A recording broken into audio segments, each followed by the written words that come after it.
भाई साहब ऐसी बात नहीं है कि हमारे पास टैलेंट नहीं है, होशियार नहीं है हम, लेकिन ये गरीबी है नहीं, ये गरीबी पूरा टैलेंट छीन लेती है। हमारे बच्चे भी होशियार है, हमारे बच्चे भी टैलेंटेड है, हमारे बच्चे भी कुछ कर सकते हैं, लेकिन गरीबी के कारण वे आगे नहीं बढ़ पावे। उन्हें बस यूँ सिखाया गया हो कि रोटी कपड़ा मकान, बस बेसिक नीड्स के लिए कमाओ, रोटी के लिए कमाओ, पेट भरो।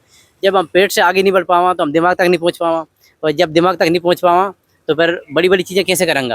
हमारे पास भी इतना टैलेंट है कि हम भी बड़ी बड़ी इंडस्ट्री लगा सका, कोई बड़ो पॉलिटिशियन बन सका, कोई एक्टर बन सका, मतलब कुछ भी बड़ी चीज़ कर सका। लेकिन जब तक बेसिक नीड से आगे नहीं बढ़ेंगा, अपनों कहीं भी नहीं हो पाओ। पूरा टैलेंट, पूरी होशियारी सब खत्म हो जाएगी। इसलिए कहते हैं कि गरीबी कॉन्फिडेंस छीन लेती है। जब तुम्हारे पास पैसे नहीं होते, तुम मार्केट जाते हो, तो भाई साहब तुम सहमे सहमे रहते हैं, तुम कॉन्फिडेंट नहीं हो पाते, क्योंकि तुम्हारी जेब में पैसे नहीं है, तुम कुछ भी ले नहीं सकते। अगर तुम 4 दोस्तों के साथ में हो, किसी ने कुछ खाने के लिए बोल दिया और तुमसे बोला कि तुम खिलाओ ना यार, और तुम्हारी जेब में पैसे नहीं है, तो तुम शर्मिंदा होगे और तुम्हारा सारा कॉन्फिडेंस खत्म हो जाएगा। इसलिए भाई साहब गरीबी बहुत दुखदाई है। ये अच्छी अच्छी होशियार बच्चों को खत्म कर देती है, उनका करियर खत्म कर देती है।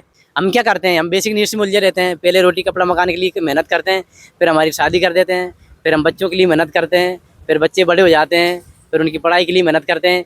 ऐसे करते करते हमारी ज़िंदगी खत्म हो जाती है और हमारा सारा टैलेंट, सारी होशियारी सब खत्म हो जाती है। मैंने अपने गरीब बच्चों में बहुत सारे ऐसे देखे हैं जो बहुत टैलेंटेड है, बहुत होशियार है, लेकिन उनकी बेसिक ज़रूरतें पूरी नहीं हो पाती, तो वो आगे नहीं बढ़ पाते, वहीं के वहीं रह जाते हैं और उनका सारा टैलेंट खत्म हो जाता है, उनका जीवन खत्म हो जाता है। अब इसका सोल्यूशन ये तो नहीं है कि हम भूतकाल को बदल सकते हैं। इसका सोल्यूशन सिर्फ यही है कि तुम इतनी मेहनत करो, इतने पैसे कमाओ, गरीबी से आगे बढ़ो, और तुम्हारे बच्चे जब टैलेंटेड हो, कुछ आगे बढ़ने की कोशिश करें, कहीं नए नए क्षेत्रों में ट्राई करने की कोशिश करें, तो उन्हें बेसिक नीड से ऊपर जाने की मौका मिले। वो दिमाग का उपयोग कर पाएँ और अपनी संभावनाओं का ताला खोल पाएँ और एक अच्छी ज़िंदगी जी पाएँ, ऊपर तक पहुँच पाए। तो भाई साहब इस बात को ध्यान रखना, गरीबी मत रखना और बच्चों को आगे बढ़ने का मौका देना, ठीक है।